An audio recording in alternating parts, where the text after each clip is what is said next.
Ada 15 makanan yang anda harus fokus kalau you kena cancer of the prostate ataupun cuma enlargement,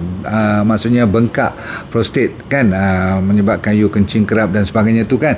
Nombor satu ialah tomato, lepas tu fatty fish, jangan lupa brokoli, green tea, boleh ingat ni, berry, semua jenis berry, nuts and seeds, especially pumpkin seeds tu jangan lupa, cruciferous vegetable, sayur-sayuran dan ulam-ulam tu semua jangan lupa, buah delima,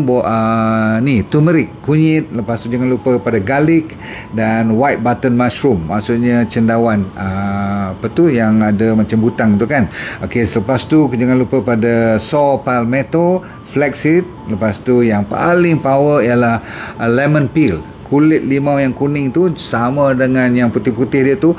you blend dia sekali, bubuh stevia sikit, campur berry, one of the best. Lepas tu omega 3 jangan lupa, DND 369 Sachainchi oil tu very powerful, Santerra yang ada D3K tu, dan yang latest sekali suppress pun apa tu, DND suppress tu kan, yang ada bunga padma tu pun boleh mengecutkan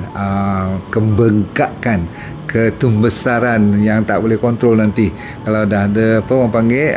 BPH ataupun cancer of the prostate. Bye.